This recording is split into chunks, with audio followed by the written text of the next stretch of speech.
ಎಲ್ರಿಗೂ ನಮಸ್ಕಾರ. ನಮ್ಮ ಅಡುಗೆ ಚಾನೆಲ್ಗೆ ಸ್ವಾಗತ.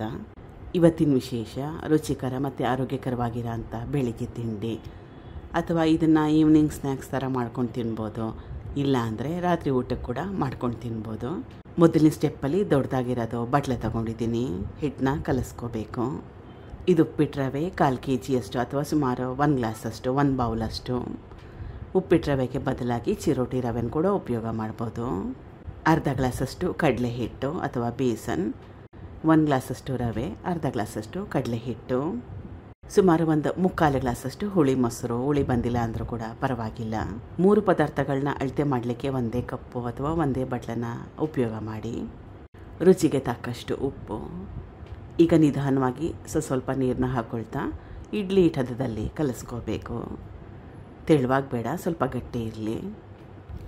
ಕಲಿಸ್ಕೊಂಡಿದ್ದಾಗಿದೆ ನೋಡಿ. ಈ ಕನ್ಸಿಸ್ಟೆನ್ಸಿಯಲ್ಲಿ ಕಲಿಸ್ಕೊಂಡ್ರೆ ಸಾಕಾಗತ್ತೆ. ಬೇರೆ ಪದಾರ್ಥಗಳನ್ನ ಸೇರಿಸ್ಕೊಳ್ಳೋಣ. ಇದು ತುರಿದಿಟ್ಕೊಂಡಿರೋ ಸೋರೆಕಾಯಿ ಸಣ್ಣ ಬಟ್ಲಲ್ಲಿ 1 ಬಟ್ಲಷ್ಟು, ಹಸಿರು ಮೆಣಸಿನ್ಕಾಯಿ 2 ಚಿಕ್ಕ ಚಿಕ್ಕದಾಗಿ ಕಟ್ ಮಾಡಿಟ್ಕೊಂಡಿರೋದು, ಸಣ್ಣದಾಗಿ ಕಟ್ ಮಾಡಿಟ್ಕೊಂಡಿರೋ ಈರುಳ್ಳಿ 1 ಮೀಡಿಯಮ್ ಸೈಜ್ ಈರುಳ್ಳಿನ ಉಪಯೋಗ ಮಾಡಿದ್ದೆ. ಕ್ಯಾರೆಟ್ ತುರಿ, ಇದು ಕೂಡ ಸಣ್ಣ ಬಟ್ಲಲ್ಲಿ 1 ಬಟ್ಲಷ್ಟು.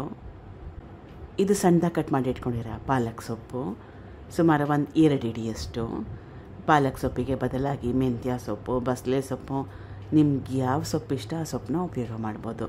ಸೊಪ್ಪು ಮನೇಲಿಲ್ಲ ಅಂದರೆ ಕೊತ್ತಂಬರಿ ಸೊಪ್ಪು ಒಂದೇ ಇದ್ದರೆ ಅದನ್ನು ಕೂಡ ಸ್ವಲ್ಪ ಜಾಸ್ತಿ ಕ್ವಾಂಟಿಟಿಯಲ್ಲಿ ಹಾಕ್ಕೊಬೋದು. ಸ್ವಲ್ಪ ಅರಿಶಿನ ಕಲಿಸ್ಕೋಬೇಕು. ಇವಾಗ ಕಲಿಸ್ಕೊಂಡಿದ್ದಾಗಿದೆ. ಇದನ್ನು ಸುಮಾರು 5 ನಿಮಿಷ ರೆಸ್ಟ್ ಮಾಡಕ್ಕೆ ನೆನೆಯಕ್ಕೆ ಬಿಡಬೇಕು. ಎಲ್ಲ ಪದಾರ್ಥಗಳು ಚೆನ್ನಾಗಿ ಹೊಂದ್ಕೋಬೇಕು. 5 ನಿಮಿಷ ಆದಮೇಲೆ ತುಂಬಾ ಜಾಸ್ತಿ ಗಟ್ಟಿ ಬಂದಿದ್ರಷ್ಟೇ ನೀರನ್ನ ಹಾಕ್ಕೊಳ್ಳಿ, ಇಲ್ಲಾಂದರೆ ಬೇಡ. ನಾನೇನು ನೀರನ್ನ ಹಾಕ್ಕೊಳ್ತಾ ಇಲ್ಲ.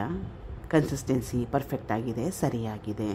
ಇದರಲ್ಲಿ ಸುಮಾರು 3ರಿಂದ 4 ರೆಸಿಪಿಗಳನ್ನ ಮಾಡ್ಕೋಬೋದು. ದೋಸೆ ಥರ ಮಾಡ್ಕೋಬೋದು, ರೊಟ್ಟಿ ಥರ ಸ್ವಲ್ಪ ಗಟ್ಟಿಯಾಗಿ ಕಲಿಸ್ಕೊಂಡು ರೊಟ್ಟಿ ಥರ ಮಾಡ್ಕೋಬೋದು, ಪೊಡ್ಡು ಮಾಡ್ಕೋಬೋದು, ಅಥವಾ ಇಡ್ಲಿ ಥರ ಕೂಡ ಮಾಡ್ಕೋಬೋದು, ಅಥವಾ ಬೋಂಡ ಬಜ್ಜಿ ಥರ ಫ್ರೈ ಕೂಡ ಮಾಡ್ಕೋಬೋದು. ನೋಡಿ, ನಿಮ್ಗೆ ಯಾವ ರೆಸಿಪಿ ಬೇಕು ಇಷ್ಟೊಂದು ಮಾಡ್ಕೋಬೋದು ಒಂದೇ ಹಿಟ್ಟಲ್ಲಿ. ನಾನು ಸಣ್ಣದೊಂದು ಬಾಣಲೆ ಇಟ್ಕೊಂಡಿದ್ದೀನಿ. ಬಾಣಲೆಯಲ್ಲಿ ಎಣ್ಣೆನ ಹಚ್ಚಿಟ್ಟಿದ್ದೀನಿ. ಜಾಸ್ತಿ ಎಣ್ಣೆ ಹಚ್ಚೋದು ಕೂಡ ಏನು ಬೇಡ. ನಾನ್ ಸ್ಟಿಕ್ ಬಾಣಲೆ ಇದ್ದರೆ ಎಣ್ಣೆ ಹಾಕ್ಕೊಳ್ಳೋದು ಕೂಡ ಬೇಡ, ಹಾಗೆ ಮಾಡ್ಕೋಬೋದು. ಸುಮಾರು 1ರಿಂದ 1.5 ಸೌಟಷ್ಟು ಹಿಟ್ಟು.